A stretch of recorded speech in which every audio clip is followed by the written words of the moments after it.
10,000 টাকা, আল্লাহর কসম করে বলছি, আল্লাহর কসম করে বলছি, আল্লাহর কসম করে বলছি, 10 জনা টাকা যদি দোয়া কবুল না হয় সম্ভাব্য, আমি হায়াতুল্লাহ বর্ধমানে বলছি টাকা ফিরে দেবো। তাহলে আমাকে হাতে দড়ি দিয়ে বাঁধবেন, সালা তুমি টাকা ফেলে দিয়ে যাও, টাকা দিয়েছি তোমার কারণ আমি এতবার চ্যালেঞ্জ দিয়ে বলছি, কেউ আছে আমার টাকা ফিরে দাও, 1 বছর টাইম। আল্লাহর কসম করে বলছি, আমি হায়াতুল্লাহ বর্ধমানে বলে যাচ্ছি, ছাতি ফুলিয়ে বলে যাচ্ছি, বুকের পাটা ফুলিয়ে বলে যাচ্ছি। তো বলেই দিলে। আজকে শুনছিলাম একটু দেখলাম এক বক্তা বলছে যে কারা আমাকে 10,000 করে টাকা দিবা, আমি দোয়া কবুলের গ্যারেন্টি দিচ্ছি। ওরে বাটপার, ও বলছে যে আমি দোয়া কবুলের গ্যারেন্টি দিচ্ছি, আমার হাতে দাও, যদি দোয়া কবুল না হয় তাহলে আমাকে ধরবা, বাঁধবা, তারপরে আমি টাকা ফেরত নেব। আমি 1 বছর ধরে দোয়া করবো, তোমার দোয়া কবুল হবেই। কত ভণ্ডামি, কত বদমাশি চলছে, আল্লাহ তুমি মাফ করো। কেন ইসলামকে ধ্বংস করেনি এরা? জবাই করেছে ইসলামকে এরা। তারপরে কি বলে এক বক্তা বলছে যে আল্লাহ অমর দানকে তুমি করিও না হেলা। আল্লাহ দানকে হেলা করে? আল্লাহ বলছে 5 টাকা দান বলে করিও না হেলা।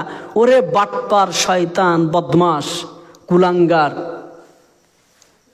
এরাই হচ্ছে কুলাঙ্গার, সেই বক্তা যারা ইসলামকে প্রতারণা করে, ইসলামকে ধোঁকা দিয়ে মানুষকে, ইসলামকে ছোট করে, ইসলামকে ব্যঙ্গ করে, আল্লাহর বিধানকে ব্যঙ্গ করে যারা সারা পৃথিবীতে উপস্থাপনা করেছে।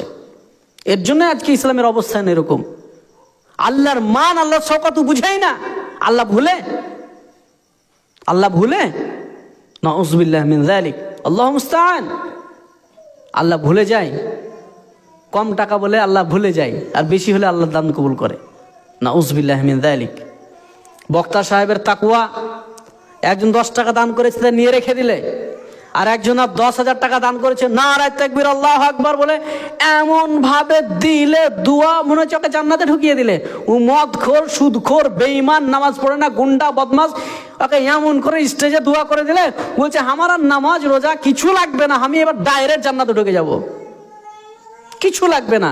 আর কিছু লাগে? মৌলভী সাহেব দোয়া করে দিয়েছে স্টেজে, আমার জন্য দোয়া করেছে, 10,000 টাকা দিয়েছি, আর কি লাগবে বে?